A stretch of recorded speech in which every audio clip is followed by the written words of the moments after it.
The original title is obviously a little bit different than what we're talking about specifically. The title was picked before we actually focused in on the topic.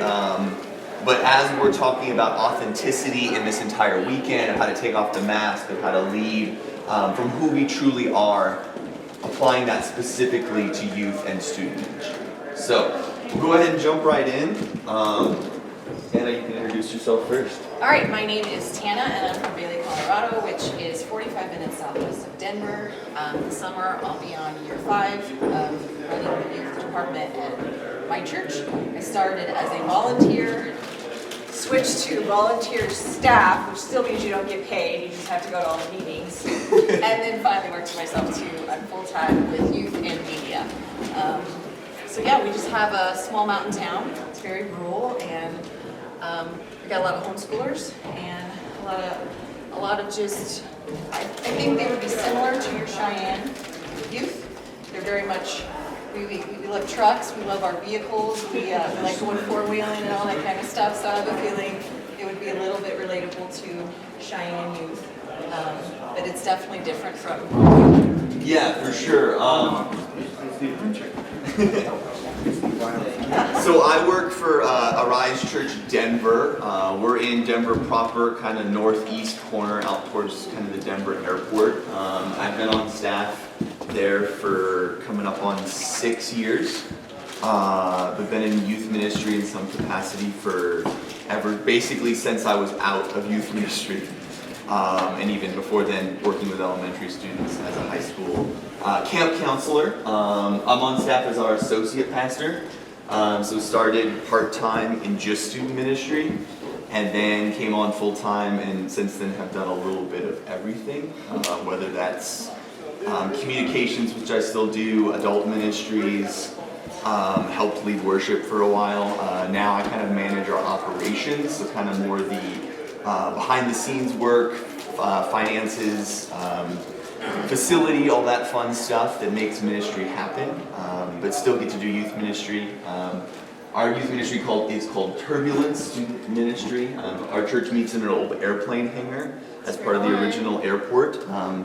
So some things are still kind of airplane themed, but just helping teenagers through the turbulent times of their teenage years and beyond. So that's me. I'm married. I have 2 kids, a 4-year-old and a 18-month. Both girls, so yeah. Excited to get back to them. Now you made me feel bad. I know, I didn't feel I'm bad married. too. This is my husband, Matt. He's wonderful, and we have some chickens. And my parents love us hang out on our property. So that's all we got. I don't have any longer. I want one. That sounds awesome. No, you don't. Well, just really quick, I'd love to get to, we did it a little bit, but we've had some join us. So we just want to start off the top. Like, who are you? What church are you connected with? Maybe what your role is, and then since we're all in student ministry, you gotta have the fun icebreaker question, right? So like, favorite breakfast cereal, you know? Yes. So you want to start off? Yeah, sure. I'm Hannah. I help with our youth group called Thrive here at Cheyenne Hills. I also help with Sunday school, and I'm part of MOPS too.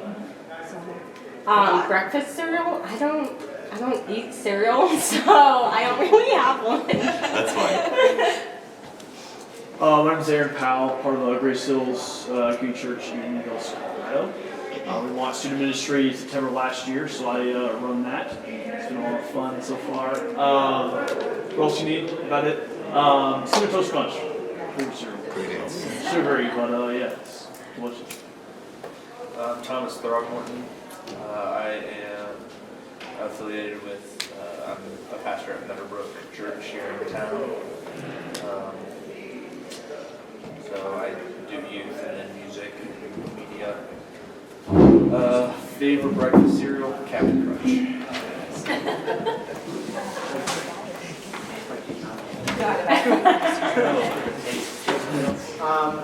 I'm Jacob Hazard. I'm Next Gen Director, interim Next Gen Director here. So when Carson left, who is the youth pastor performing, I stepped in and I'm filling in until whatever next happens. So I'm over the high school Thrive here, high school youth group, and the young adults group. I'm gonna go with Life, the Life cereal, but the cinnamon kind.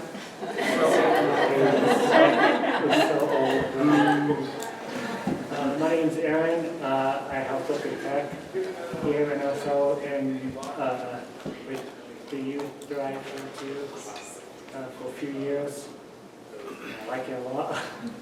And then probably Cocoa Puffs. Excellent. I'm Beth Nicodemus. My husband is Pastor Dave Nicodemus, and I often find myself, whatever the need is for the church, that's where I'll be. So I've done everything: women's ministry, girls ministry, you name it, over the years. Tech, I ran tech. That was another one. But right now, I am actually leading our youth group, so I feel a little old leading our youth group with my 2 teenage boys right there. But it's actually going really well, so I'm just here to learn. Oh, a cereal. I mean, not near as kind of like you, but when I was a kid, it was Lucky Charms was the big one. I'm Randy Reyes. I'm from Thunder Basin Church in Upton, Wyoming, and a church elder. We just started, we're going on our 2nd year as a church plant, and we're launching here in Easter. But we have a lot of kids in our Sunday school, and actually, I think God led me up to this group from where I was going to go. Because we do have these young ones. I'm a retired police officer, and I've dealt with kids, all through the years. And I want to see good starts on them so they can progress on. Like I say, I think this is probably a good start for me for a position in the church. Work with. And my favorite breakfast, I'd have to say a good omelet. Protein. Yes. I'm Riker Peterson. I know I seem a little bit young, but my dad is Brent Peterson. He worked with, if you guys know, Warren Pankratz. He was assistant pastor with Warren Pankratz at the Bridge in Utah for a long time, and not that long ago, we were planning a church in Colville, Utah, called Summit. It's 419. And we're kind of in the pre-launch phase, but it's a really small town, so the only place where all the people really meet is in the high school and middle school. So he's going to like the small town group, but he thought it would be cool if I came here just to learn more about the youth, since I'm really like the only Christian in my school there. Yeah, it's hard. Cool. And breakfast cereal have to be Cinnamon Toast Crunch too. My name is Zach Probst. I'm with Grove Bible Church. I'm Hannah's assistant, and my favorite breakfast cereal has got to be Frankenberry or Blueberry. They only sell around Halloween. Well, I'm Matthew Muse. I'm married to Tana, and usually I just help her with our youth group at our church. I don't eat a lot of cereal, but I'd probably have to go with Cinnamon Toast Crunch as well. Wow, you got a popular one. Hunter Ernst, born and raised here in Cheyenne, Wyoming. This church, I go to Mission Hills most of the time down in Denver. Help out with the youth or young adults program every now and again. Yeah. Picked this group. This is the best name on the name. I didn't read the article, so I was like, well, come check out up here. So nice. Did you say cereal? Yeah, cereal. Frosted Flakes. Frosted Flakes, okay. So good. I'm David Walser. I'm with Love Collective Church in Loveland, Colorado. We're like a 40-year-old church that kind of had a rebirth, changed our name, and so we're kind of operating as a startup right now. So I'm the board overseer, the drummer, the worship guy, now the youth leader because we have a middle schooler, and she's awesome, and she's inviting people to the church that don't know anything about Jesus, so we're super stoked about that. And I'd have to say my go-to cereal, it's like Kashi brand, so it's like the organic or whatever, and it's like a honeycomb type. Yeah, I know what you're talking so about. good. Yeah. We'll circle back around to the 2 people who joined us. So, your name, what church you're connected with, kind of your role, and your breakfast cereal. My name is Susan Bolte. I'm with Fogle Bible, and so that means I work with Zach and Matt and Tana. But I do children's ministry, so I guess my kids will go on up to Tana. And my favorite breakfast cereal? I guess Honey Bunches of Oats. It's been taken over by coffee lately. Yeah. Hey, I'm Andrew. I live in Craig, Colorado, and I currently work for a Christian nonprofit doing youth in schools work, and then in the fall I'm going to transition to being the youth pastor at our church. Awesome. So, yeah, really excited. First time at the Converge conference. Favorite breakfast cereal, probably Frosted Flakes. When I was a kid, I couldn't eat sugar cereal, or like wasn't allowed to, or my parents didn't buy it. And then when I became an adult and had money, I was like, I can buy Pop-Tarts and Frosted Flakes. So, so at youth group, we just sugar them up. Yeah. Yeah. And send them home. And send them home. That's And not it's, your problem. Exactly. Sugar and Jesus. So there you go. Well, great. It's wonderful to meet all of you and be able to connect today. This, in addition to being a breakout for student ministry, is kind of the soft launch of a new thing that Converge Rocky Mountain is doing with Tana and myself and another individual who's connected with youth ministry consultants, Rebecca, as well. In addition to having lead teams for lead pastors, we kind of get the guinea pig for ministry lead teams.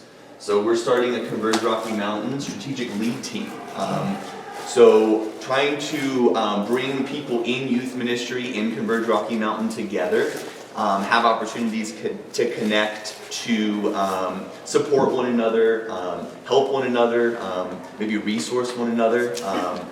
So we're having kind of an official launch. I know for some of us here in Wyoming might be a challenge. But it is at our church, my church, Arise Church Denver, on April 9th at 11. We'll be having a pizza lunch and just an opportunity to connect, talk to one another. We're also moving towards having some Zoom opportunities, obviously with us being spread out across multiple states and locations. That's probably one of the better ways to connect.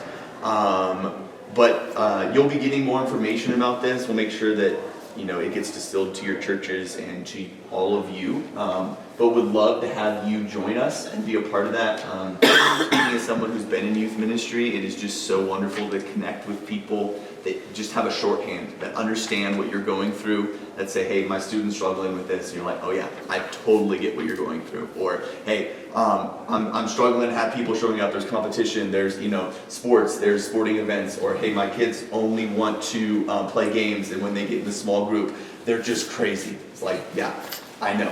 Mine too. And so just having opportunities to talk to one another, connect to one another, support one another. So with all of that, I want to go ahead and jump in with a reel,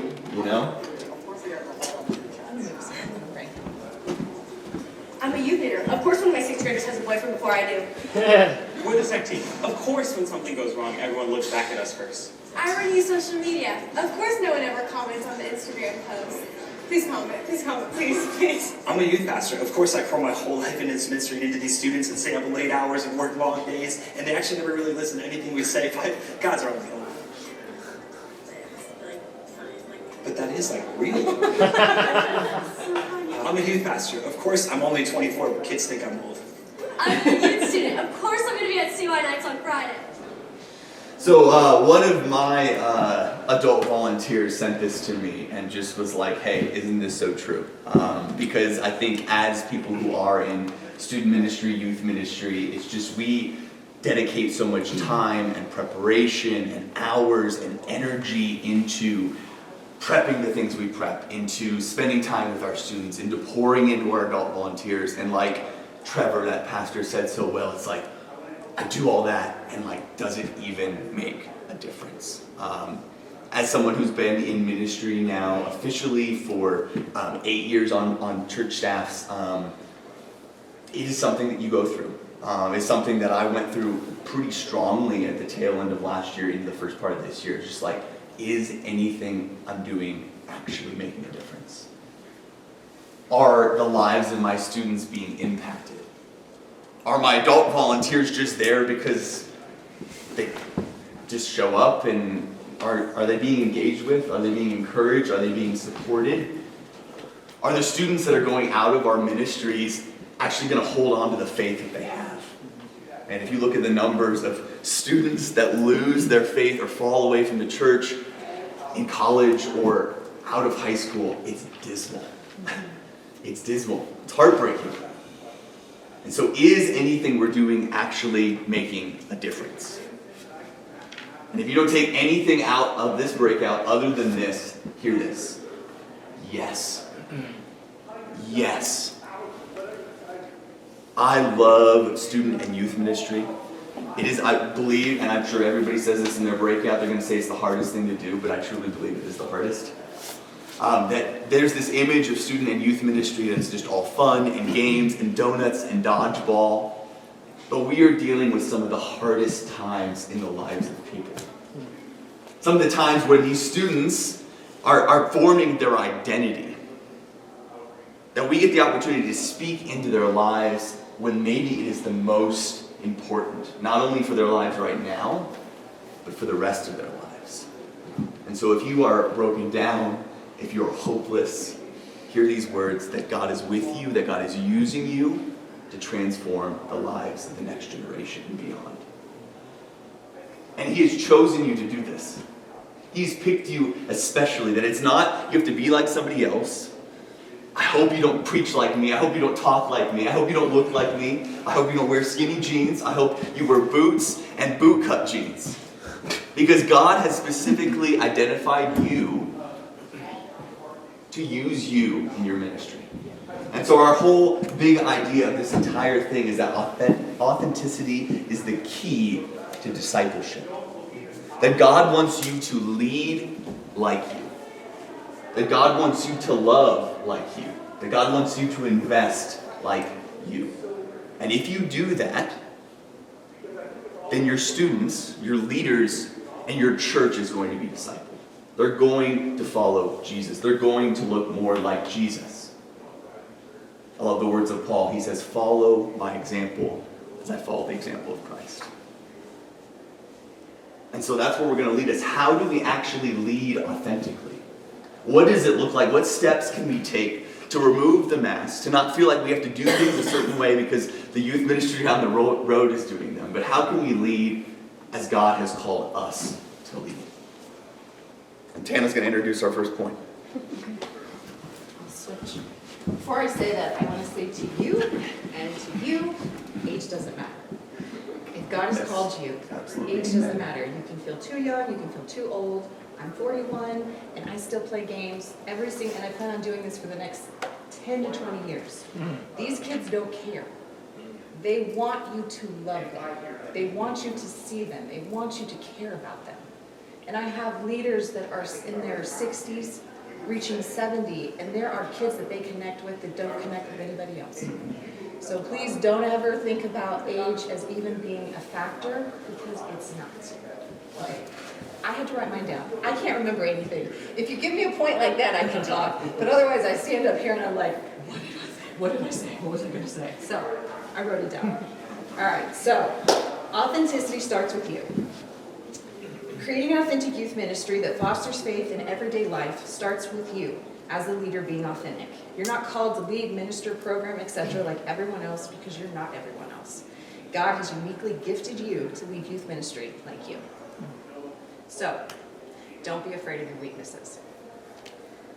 1 Corinthians, sorry I'm not going fast enough here. 1 Corinthians 12:26 through 31. If one part suffers, every part suffers with it. If one part is honored, every part rejoices with it. Now you are the body of Christ, and each one of you is part of it. And God has placed in the church, first of all, apostles, second prophets, third teachers, then miracles, then gifts of healing and helping, and guidance. And of different kinds of tongues. Are all apostles, are all prophets, are all teachers? Do all work miracles? Do all have gifts of healing? Do all speak in tongues? Do all interpret? No, you don't. Now eagerly desire the greater gifts. So,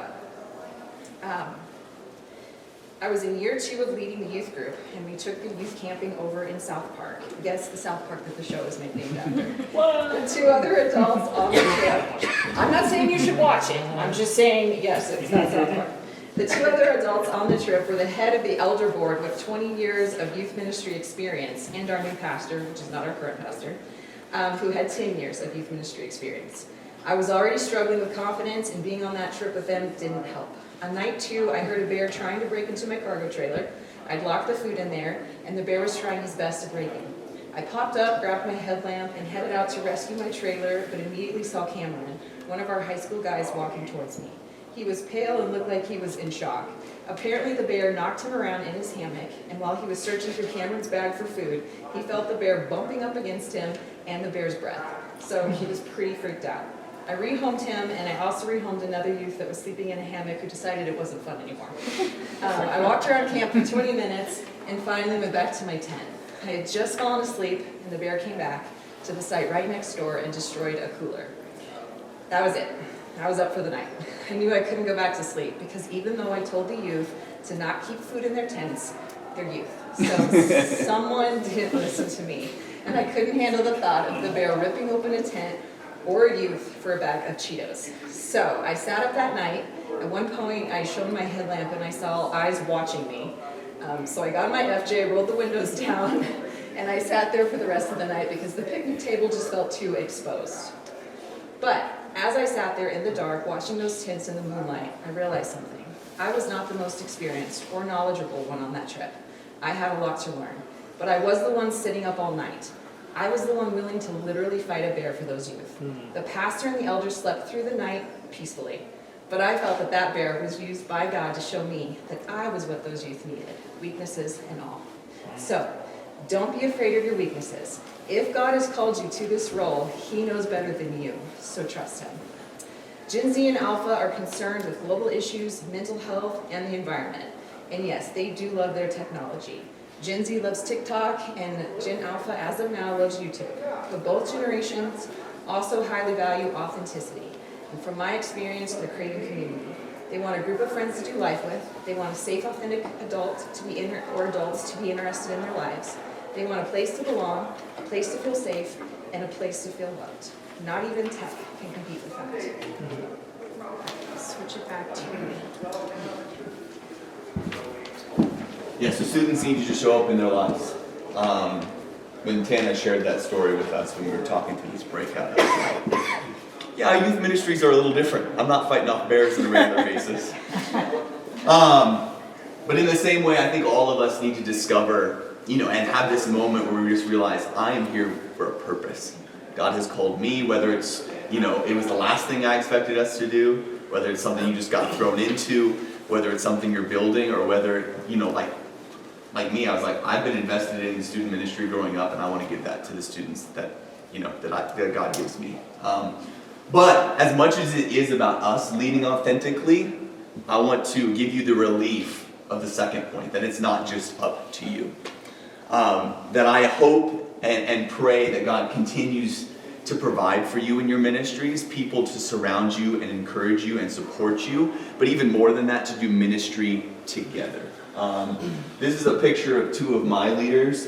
This is Mars and Jacob, and they're a married couple, and as through this process, they've kind of been coming back to church and got the opportunity to see Jacob get baptized.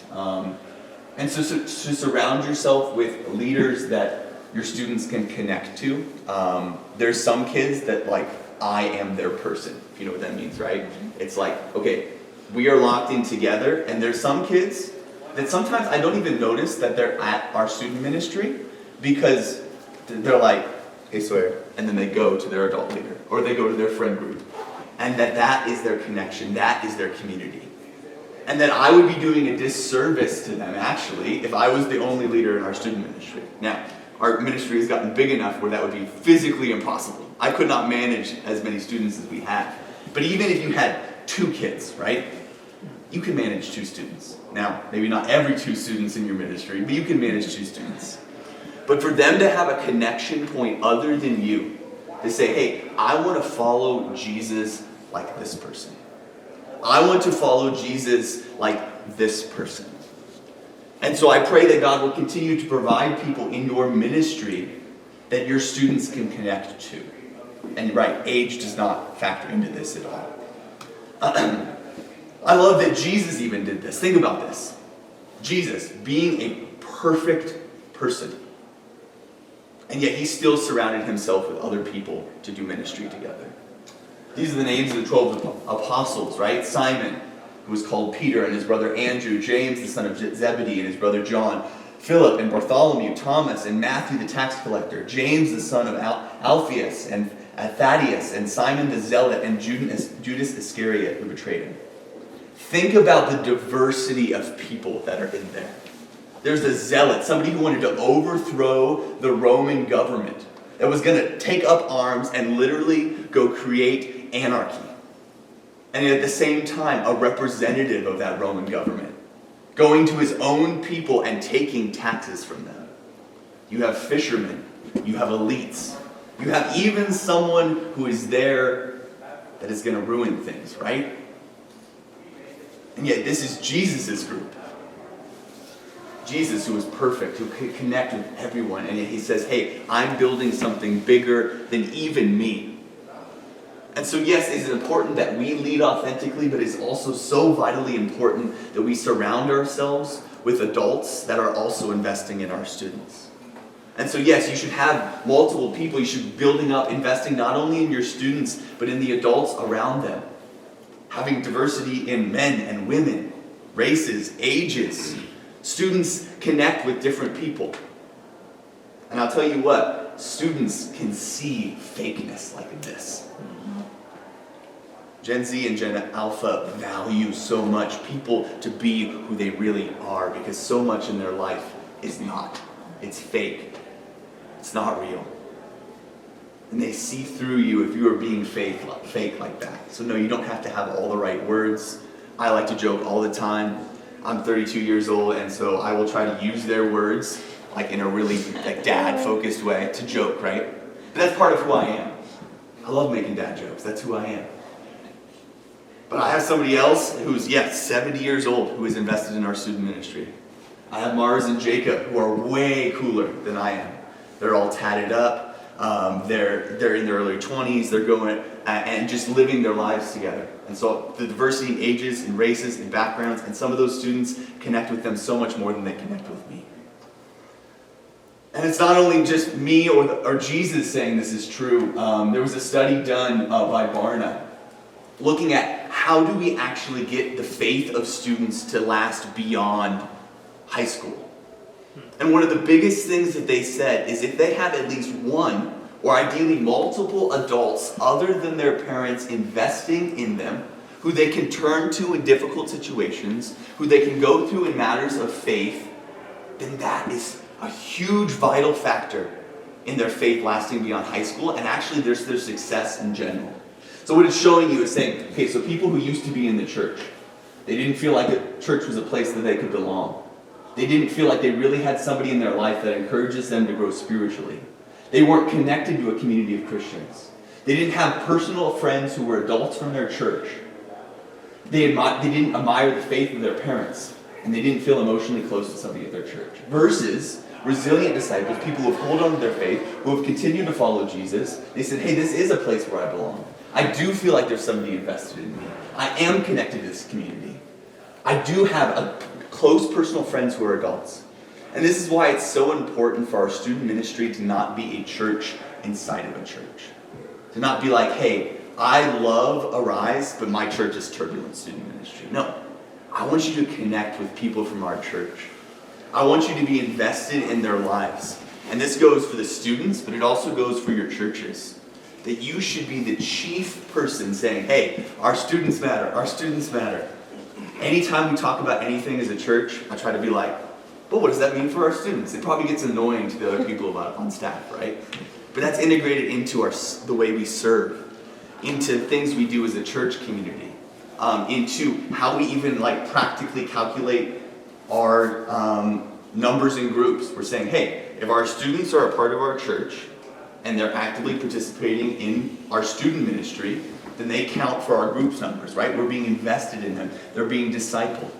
And so you want to be the champion not only for your youth, but for the engagement of your entire church in your youth. Because your students need your leaders to be in their lives. Yes, they need you. Yes, they need the church, but they need other adults that are investing in them, that are loving them, that are caring about them, that are pouring into them, that they can turn to when things get difficult.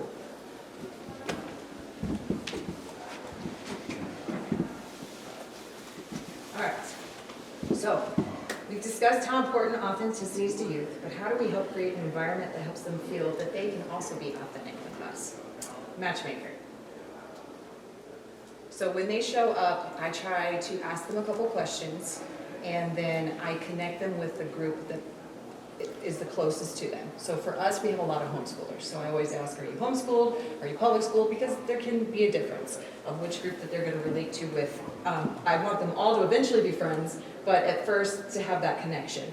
Go to their stuff, learn their names, and go to their games. You have no idea how big this is in your relationship with those youth and their parents. You can have a youth who hardly even notices you, or walks by you at youth group and they're just there, and you go to their game and you scream their name a few times, and all of a sudden you become somebody who cares about them. And then give them opportunities to serve. I know you've probably heard this a lot, but I mean, it can even just be like the cleanup. I mean, it doesn't have to be elaborate. It can be slides, it can be soundboard, but it can be cleanup. By giving them a place that they can connect with some friends, by feeling like you actually care about them, by coming to their games, by them having something that they contribute to at youth group, it makes youth group become their place. And it's no longer just, I'm here because my parents want me to be here, or I'm supposed to be here. It becomes a place that they belong. And that's what we're all shooting for, is that we want youth to feel like they belong. Don't be afraid to be vulnerable. So, it's hard. I get that as a leader, it can be hard to be vulnerable with those that you're leading, but it does help build bridges between us and them. However, we have to be careful. So here's a couple things, and I'm sure you guys have more you could add to this list. So don't use it as a therapy session. I have been a part of that. It is so awkward for everyone besides apparently the person sharing. And you all just want to like crawl under, you know, in a cave or something and hide because it's very awkward. Be open about safe stuff. If you're having a bad day, just say that. They need to see it's okay to not always be okay. Don't share super personal stuff or anything that they can't relate to yet, but there's plenty they can relate to. So when my cat Chuckles, who was my best buddy, he died in October, I didn't want to talk about it because I didn't want to talk about it. But I knew my youth would be really hurt if I didn't share something that big with them. So, did I feel like a 12-year-old as I sat on the couch at high school life group crying about my cat? Definitely. I felt so young and so immature. But the loss of a pet is something that they can relate to.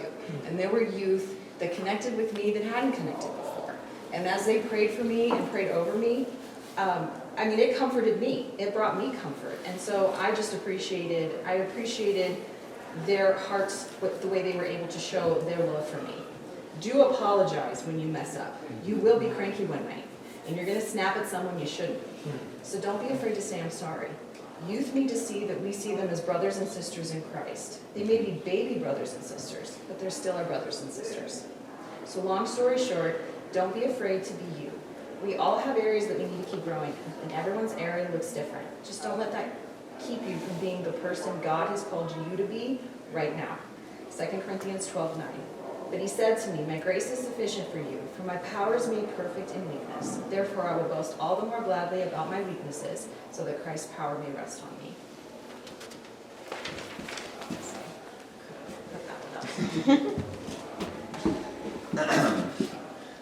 So to kind of wrap up our little talk, I want to actually walk you through what this looks like, and this is interesting that he said like you want to boast on your inches things, because this is like an inch thing for me. Since you all will never meet Lucas, I asked him if I could talk about this and share his name, and so that's Lucas.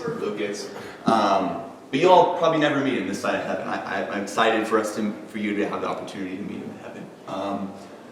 Because Lucas was one of those students that I never anticipated even coming to our ministry, let alone seeing the growth that I've seen in his life.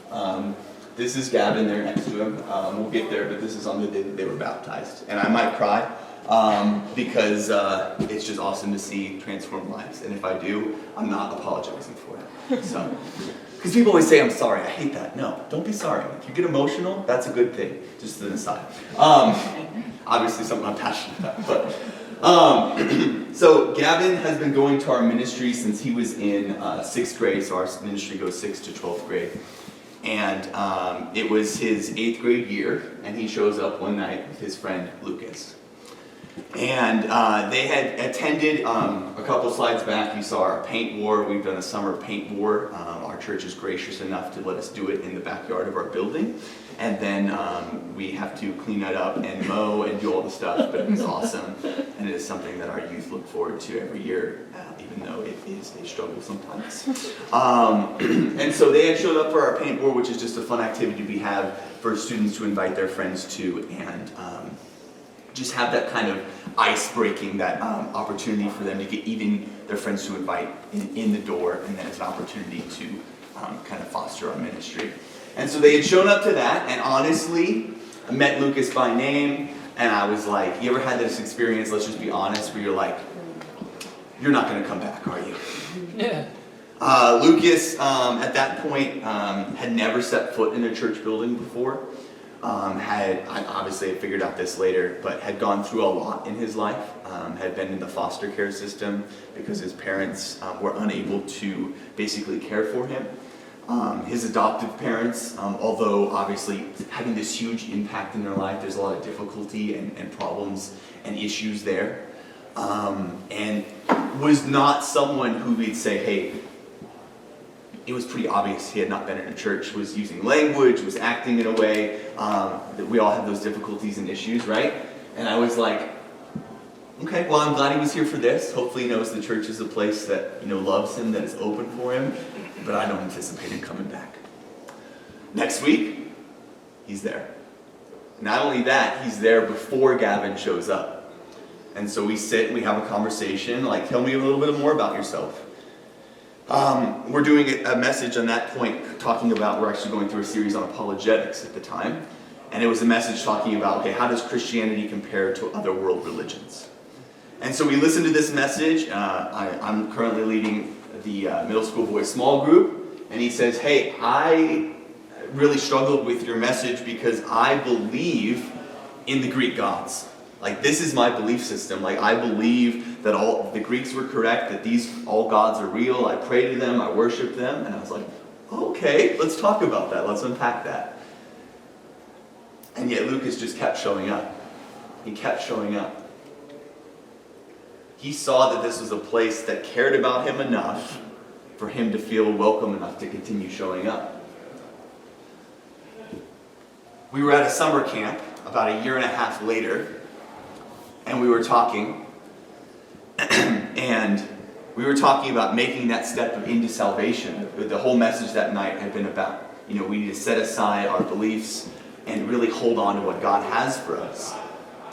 And I was talking, and there was a student that was maybe on the fence, and I know some of us in that group aren't ready to make that step. And he could tell that I was talking about him. And he goes, what are you talking about, Sawyer? And I was like, well, I know you haven't made that step of salvation yet, that you're still holding on to these beliefs, and I want this to be a place where you still feel open and loved and cared for. And he's like, what are you talking about? I made that decision. And I was like, it hit me. I was like, wait, what did you say? He's like, oh yeah, I'm a Christian now. I put my faith in Jesus. I was like, you gotta tell me that! Oh my gosh! Yeah, it wasn't even, by the way, it was just so casual. Like, oh, I did that already. Check. I don't think Lucas would have ever come to faith if it wouldn't have been for Gavin. And I shout out Gavin all the time for that. Because now Lucas has taken a step to not only be baptized, he's serving in our cafe on Sunday mornings. He's inviting his friends. He's gone to our summer camps. I honestly consider him like a leader in our ministry as a sophomore. And that would have never happened if we wouldn't have been a place where, first off, that Gavin felt loved and cared for. But even more than that Gavin felt comfortable enough, because he had been loved and cared for, to say, hey, this person, this friend that I have at school, I know that he's going to be loved and cared for too. And even more than that, despite difficulties in Lucas's mental health, despite a suicide attempt, where me and some of our leaders had to go to the hospital, where I actually got the call of saying, hey, I want to kill myself, Sawyer. But I want to talk to you about it first. And for him to feel comfortable enough to share that with me, to say, hey, I care about you enough to let you know that I'm struggling with this. That's why we do this, guys.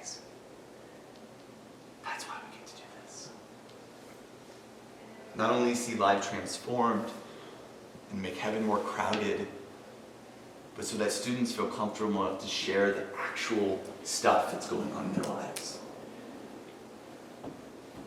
As people who know the world of middle school and high school, it is a hard, hard place. And not just hard for the reasons that it was hard when all of us were going through it. But now they are faced with a reality where every day they have to put on a mask, or at least they feel like they have to. And I want our student ministries across Rocky Mountain, across our states, across the world to be a place where students feel comfortable enough to go like this. And that starts with us being authentic, with us not feeling like we have to be a certain way or dress a certain way or lead a certain way. That we feel comfortable enough and vulnerable enough to lead in the ways that God has created us to lead. That we surround ourselves, that we foster an environment with our adult leaders, that we be a champion in our church to say, hey, these students matter, not just because they're the next generation, because they're the church right now. And we be a place, as Tana wrapped up, where our students feel comfortable enough to take off that mask, to be our true selves, to say, hey, I'm struggling with this, and I want you to know about it. And that sounds like a really silver lining ending for Lucas, and it's not. Yes, he's a follower of Jesus. He's been baptized. He's serving. He's a part of our church. His family is now coming to our church. But his life is still a mess. He's still struggling with mental health. He's still wrestling with his parents. He still feels like nobody cares about him because his entire life, honestly, up until the point that he started our church, told him that. And so I constantly, every week, come up to him, I give him a hug, and I say, I love you. And he says it to me now. So no, it doesn't mean that it was silver lining tied up for a bow and Lucas is good to go. Authenticity doesn't stop, right? Because discipleship doesn't stop. So authenticity is the key to discipleship. It's the beginning of discipleship. And it's the continuation of discipleship. When Jesus said to his disciples, come and follow me, he invited them on a journey that would transform their lives forever. But it would also lead to a lot of difficulty. Probably would have been way easier for those fishermen to just stay as fishermen, right? And in the same way, it'd be a lot easier for us to just maybe go out and do a non-stressful job. To do a job where maybe we just, I don't know what it even is, but just not invest in the next generation. It might be easier. But that God has invited each and every one of us and given us this position, or a volunteer position, or just the heart to invest in the next generation. And so I just want to personally thank you for what you're doing.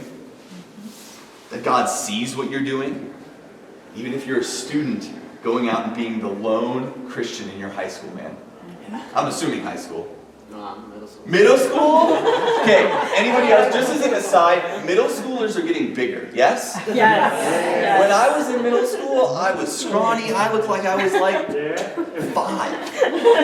8th grade at least? Okay, good. I was like, no, 6th grade. I was like, oh my goodness. Zach's completely shocked. That's crazy. But anyway, man, you are making a difference there. So thank you for what you're doing. God sees what you're doing, and God has amazing things in store for you and your ministries. That's all we got. I'd love to open it up for questions, not that either one of, or maybe I don't. Tana's an expert though, so you can ask her all the questions. I'd love this to be an opportunity for us to bring the things that we're dealing with and kind of workshop them together, but yes. Do you have, so some of our church, I mean, we're small. Remind me the name of your church? Grace Mountain Church. Grace Mountain. We've been through a couple mergers, but we have a pretty good, anyway, I mean, I work full time, like, so I'm like winging a lot here. Yeah. But do you have any like really good resources for some of the smaller churches? Like, hey, this is a really great video series, especially as it starts addressing, you know, once you get past the bonding and we want to start, the kids start wanting to talk about real things. Mm-hmm. Do you have, is there a video series or an online downlink we could show every Sunday? I don't have time to prepare a sermon necessarily, but I could like use some resources like that, do you have anything you would recommend? Alpha Youth Alpha Youth. is a great, I think they've expanded it, but that will basically walk you through the fundamentals of faith. Yeah. Highly recommend it.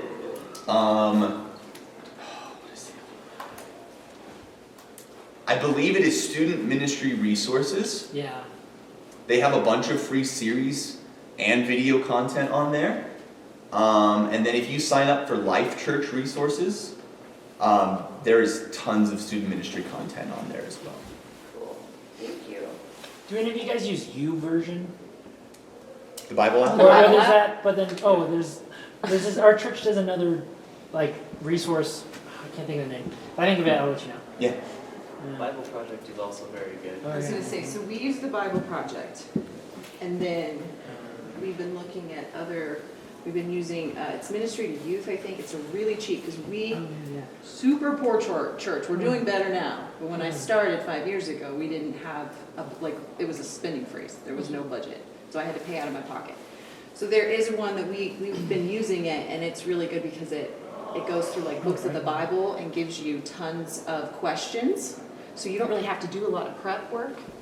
And that's more of what our group is we talk and then we have smaller time and then we talk and we have smaller time to kind of keep that attention going, and it provides all the spots.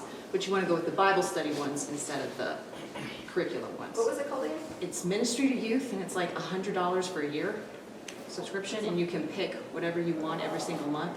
And you might have to make it some your own, but it's good for those that have a very big budget, which we did not have at the beginning. Awesome. Right Now Media. Yes, I've been hearing about that. Yeah, You have yeah. to subscribe to that, right? Our church just got a subscription, and they gave us a QR code, and the whole congregation can sign up. That's but there's a awesome. youth area. There's a lot of content out there. I could be wrong. I think we can get access through Converge Rocky Mountain. I think you can. Don't quote me on that, but I think you can. Yeah, I think you can. I actually didn't know that. Go hound Paul. I think it's true. Nope, I think you can. My pastor told me about Okay. that Rocky Mountain. I'm glad you've heard too. Then we're going to say it is at least true. Okay. But they have thousands of Oh, yeah. studies and stuff on Yep. Right Now Media. No, that's awesome. I've heard good things about it. I just didn't know we had access to it. So it's usually a price. So that's cool. Mm-hmm. See, learning new things. There you go. Love it. Thank you. Mm-hmm. I do think it's interesting how he talked about Lucas being Mhm. interested into the gods. Yeah. I've been watching that new Percy Jackson show. It is a good show, but I was talking to my husband, I'm like, oh my gosh, we're gonna have a whole new generation of youth who are gonna start thinking that these gods are actually things they should worship in. Like, who thought we'd go back to that? Oh, yeah. And I kind of think we're back to that, and then you just said that, because not everybody has that fine line between what's real and what's not. So I think we might hear more of that. So, yeah. Yes. I'm just curious on how to get them more engaged, because I work with our 7th grade girls, and when we play games and stuff, they seem pretty engaged, but once we go into our small group, they like totally disconnect. Except, interesting enough, we do have this one girl, we were talking last time, and we were talking about apologetics, and she's like, oh my gosh, like, I've never seen a kid light up so much about talking about that. So, but besides that, we have like maybe 8 or 10 like 7th grade girls, and they just all lose interest, and it's really hard to get them engaged because we ask like the basic questions, like Sunday school answers, and they just zero interest. Have you tried getting that girl to lead the questions? Yeah, she actually asks questions herself, and then she actually, like, before I even get a question out, she's already answering my question. So, because I do find that when the youth are leading their table, like, it's good to have an adult there to make sure they're not like, right. But a lot of times they'll talk more to each other when it's the youth literally leading the whole little Bible time. Yeah. And then they're kind of talking to each other more. But if you've tried that, then yeah, it just seems like this one is just super interested to be here, but then everybody else is just like, they're like kind of seem like they're kind of forced to be there because their parents are like, get out of my house for a night. Do you have thoughts? The question that I found really helpful is, what is going on in your life that connects to what we talked about? and I ask it literally every week. It is, my students know it, we don't even have to ask the question anymore. It's normally number 3, and so shorthand is we just say number 3. We say the question like we have new students showing up, but what is something in your life that connects with what we talked about? And it is consistent enough, like my students know it's coming, and so I've tried to be like engaging enough in the messages that we're putting out, or having people share during the messages, whether that's a leader or a student, to say, hey, this is something that connects to what we're talking about, that connects with my life. So yes, we want them to be able to actually understand and process the information that we're going through. But like if we're just understanding it and not applying it to our lives, we all know that that's not enough. And so just having something consistent every week, I'm not saying it's a silver bullet by any means, but I've found it helpful at least. Yeah, and he's right. I mean, they love to talk about themselves. Like, I'm not necessarily saying they're all self-absorbed. It's just I am, but they want to be able to talk about what's going on right now. Yeah. And when it's not about them, they can lose interest, especially 7th grade. Like, you know. Yeah, Middle school, it Yeah. can be harder. So if you can get them to even talk anything about it, that's a win. Even if you don't go through every single question that you would with the high school table, if you can get them to talk at all, with like what he said, that's a win. And I think as you find out what's going on in their life, like as you know, like they play volleyball. Like ask them directly, like, hey Allie, I don't know, like how does loving your enemies play out on your volleyball team? Yeah. They're like, oh my gosh, like I hate this other team. Like they were being awful and mean and rude, and the ref gave them all the fouls and everything. And then you can drop the bomb. Like she set you up so well. It's not going to be that perfect. But you can be like, maybe. All right, Allie, what would it be like for you to love that other team? You know? It really brings it back to them. Yeah. I spiked it right in their face. I turned the other cheek. No. Yeah. So I don't know. Applying it directly to them, as obviously as you find out and invest in them. So. Question. So our group is going through some growing pains. We started with 4, and then about a year later got to 40, and now we're about at 80. Praise God. Awesome. So which is awesome, yeah. And I've been there 4 years. So right now we're struggling because we are a group where people come to feel safe. About half our kids are from our church, half are from public school. I volunteer at the public school a lot, so kids get to know me. I'm a trusted maybe adult in the school. I help with lunchtime. And that's great because I can see like 600 kids over lunchtime, and I'm just like picking up trash, but it's great. And the school lets me do that. So with the growth, we have kids who don't know never been in a church building, act out, language, discipline, all these things. So we are not their parent, we're not their teacher, not their principal. I'm not, but I'm a caring adult in their life, and my other leaders are caring adults in their life. So I'm struggling on how to deal with discipline, because now we have behavior issues at group. We have kids acting out. We have kids running around, leaving the building. Like, that's a safety thing. So we don't have a disciplinary procedure of like, okay, verbal warning, written warning, call your parent. I don't know, I'm seeking help with that area because I don't have a procedure yet, but maybe I need one. And my other leaders are getting really frustrated with these kids, and then they're treating them not poorly, but they're like, and then the kids are like, oh, this leader hates me. I'm like, no, this leader doesn't hate you. This leader doesn't know what to do with you. So, thoughts on that? Well, have you talked to Rebecca? Do you have a coach? Do you have a ministry coach? Yeah. Okay, because she gave me, when I first started, I went directly to her, and she helped me with just the whole procedure, safety, and it states in that, like with Ministry Safe, I think is what it is. And so it lists your entire thing of how you are, how you bring people on, how you are going to deal with people that are youth that are acting up. Yeah. It gives you the steps and all of that. And so that would be something. It was, I think, Ministry Safe. Is it program? Yeah, you go through to them, and they provide you with the policy. They're also a background checking service. They primarily do that, but they also have built-in trainings. Yes, and I don't use their procedures. background one. Okay. We use a different company. So that'd be one thing, but also to just The coaches are free, so you can get free coaching from who we go through. And then the other thing Wait, is through Converge?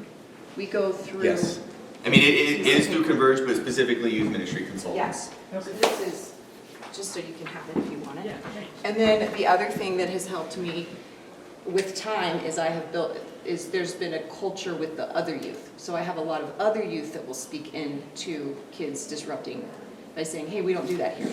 And so that just comes with time. So I understand that that's not a. Because now we're looking like the bad guys. Yeah. And I don't really And that's understand. hard because now you're just constantly being like, stop it, don't do this. And so. It was so bad we didn't even have small group a couple weeks ago because they wouldn't stop talking. Mm-hmm. And I was like, you just wasted 20 minutes. Like, we didn't even get to do small group tonight.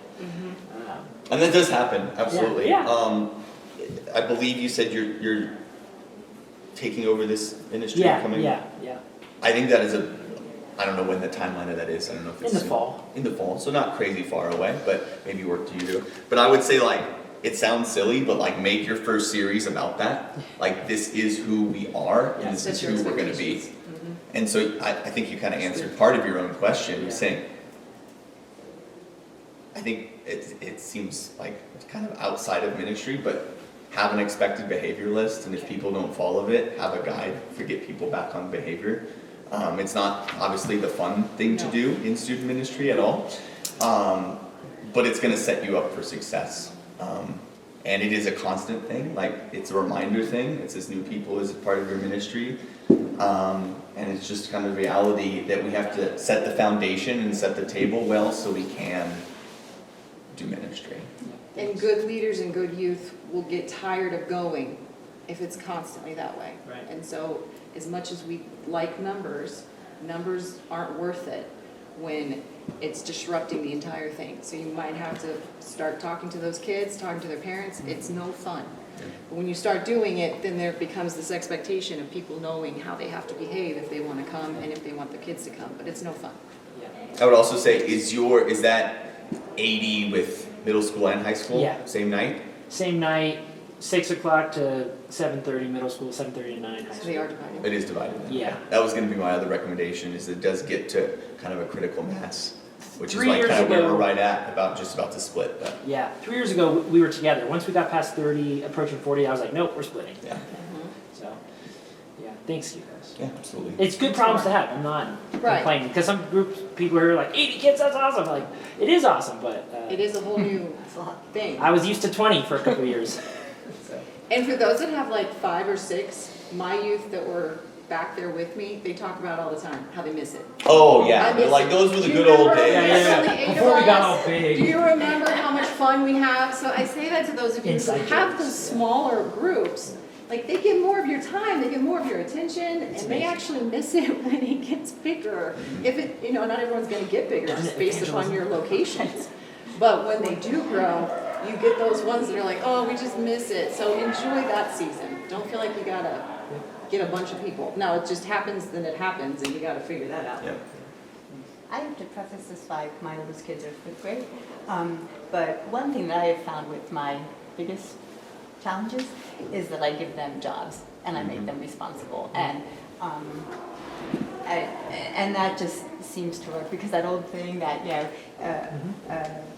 a child is going to be busy. They can be busy in a helpful way or they can be busy in their own way, but they're going to have something to do. So you give them something to do.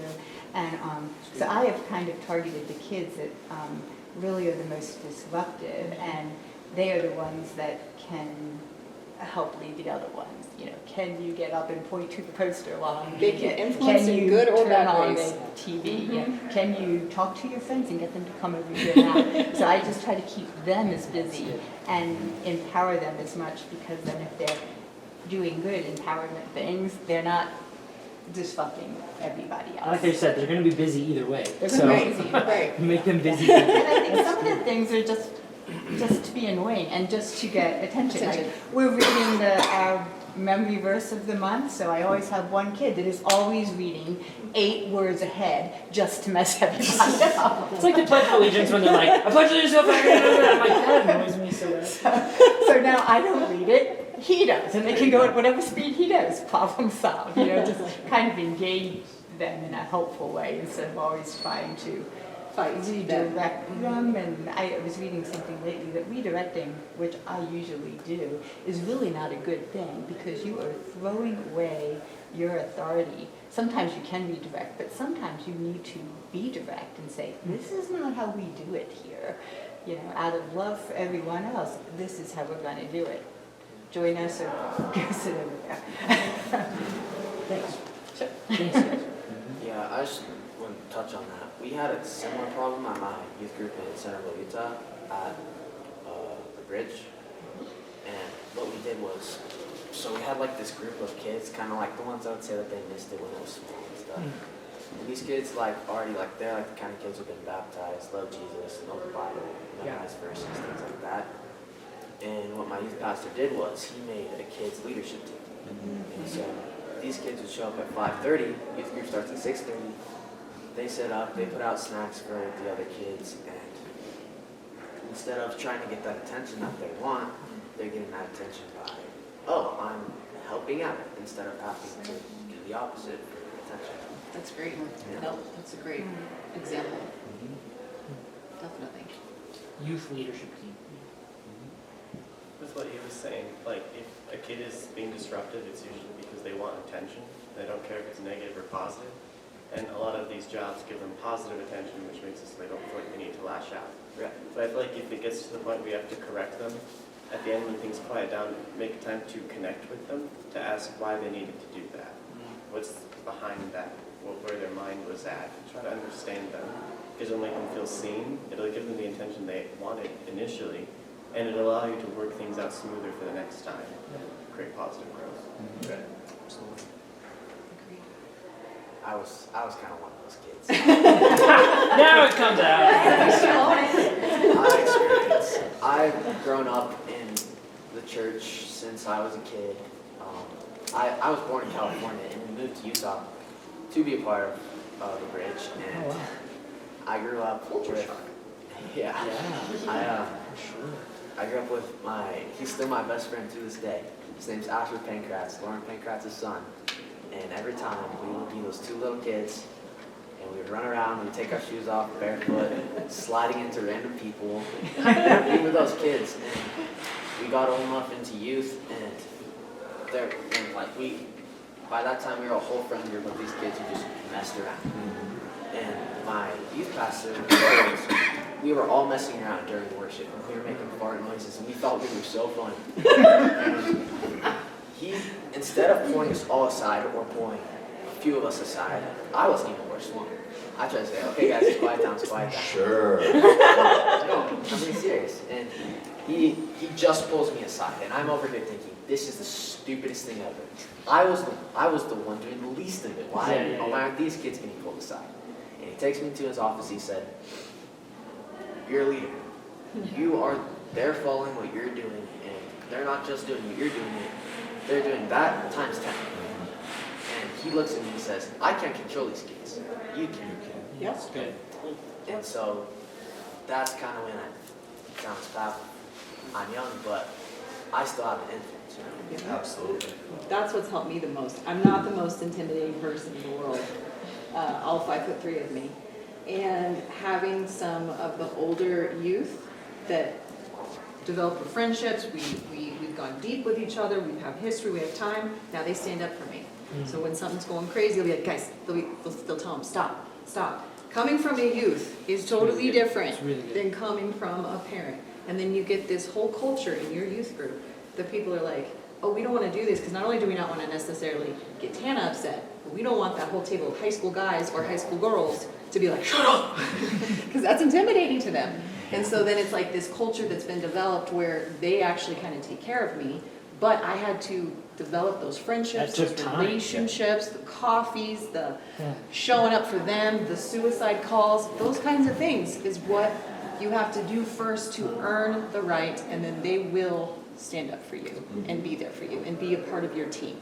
I think because our group is new, Exactly. 3-4 years, we're getting there. You're getting there. And if you had a big surge of people all at once, it's hard to connect to all those people. And my other leaders are like, well, we don't know what to do, Right. help us. Right. Like, So I don't that's know a what hard to do either. situation that you're like in because you're in that. But maybe I'll come back to this conference in a few years and tell you Exactly. all the fruit from that. Yeah.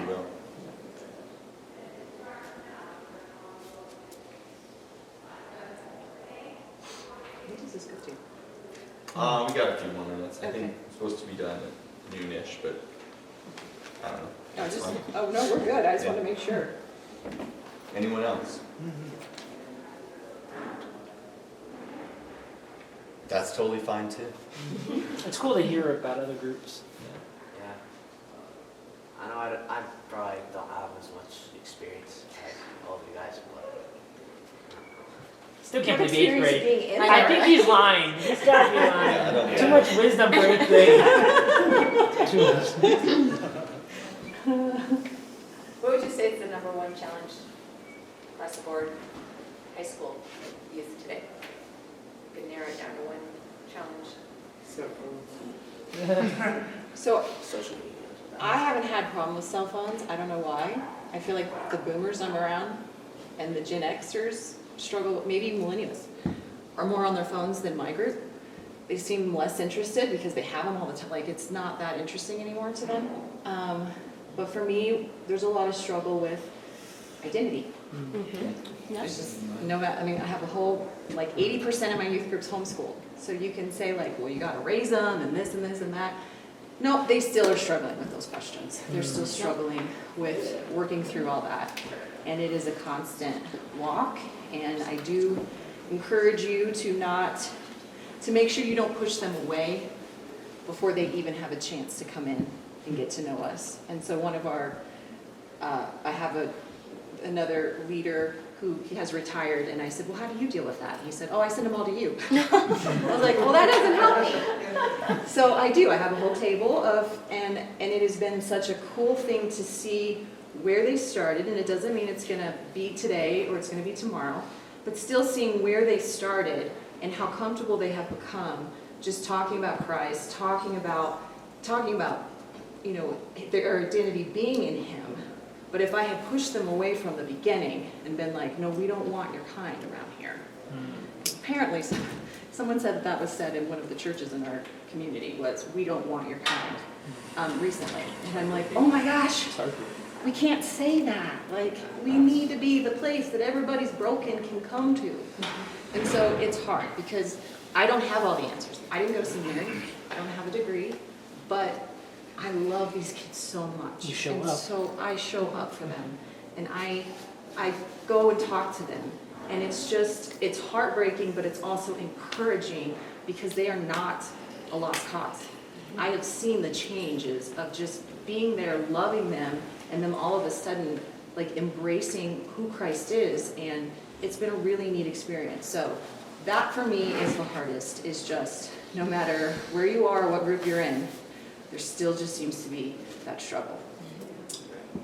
Ditto. No, I'm just kidding. Yeah, I was gonna say identity too, but Tana and I's groups are very different. Very different. So Tana's in the mountains, I'm in the city. You have 80% homeschool. I think it's like, Do you have a homeschooler? I have one.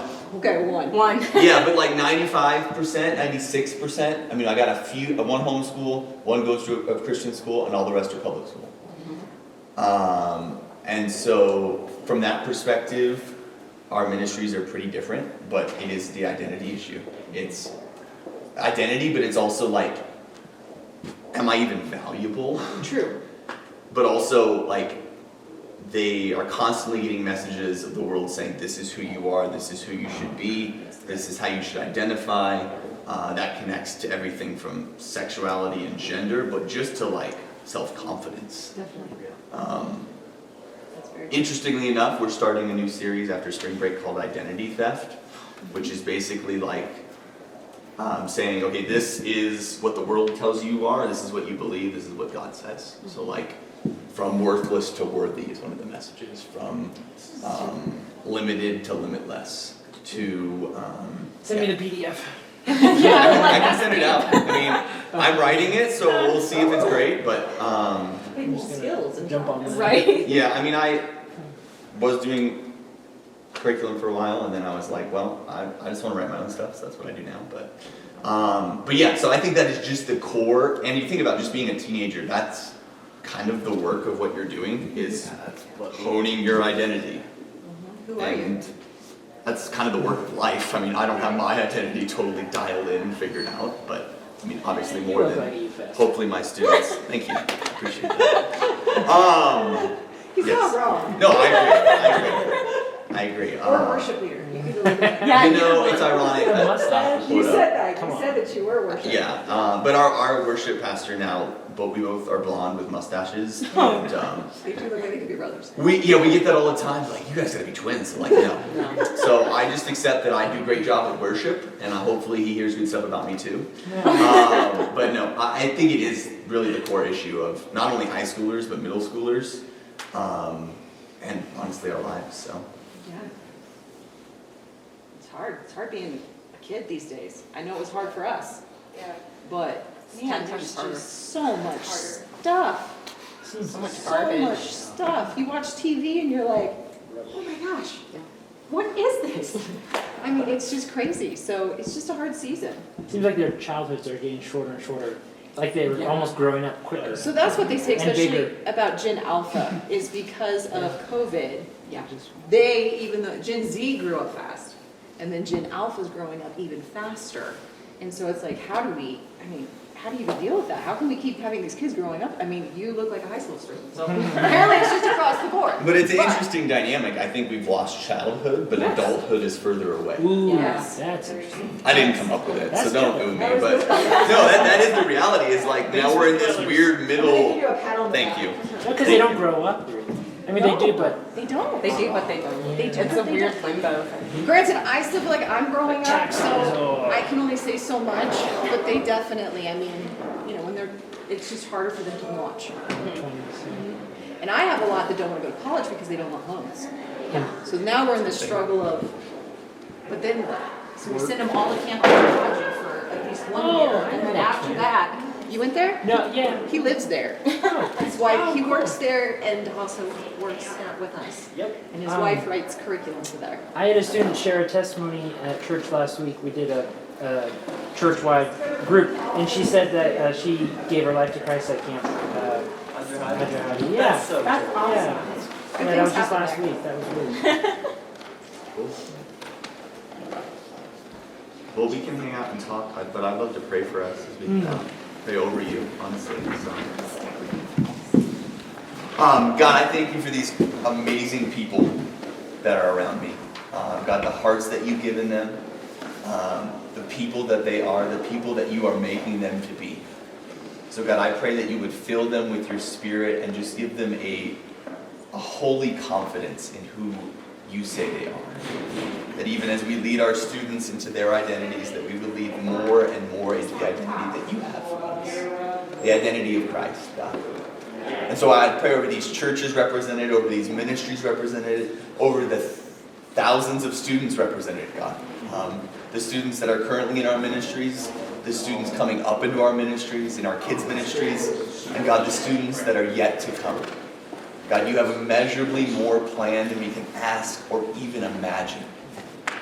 God, may we rest in that hope, and may we lead authentically as you had called us to lead. In the name of Jesus we pray. Amen. Thanks, guys. Thank you. Appreciate it.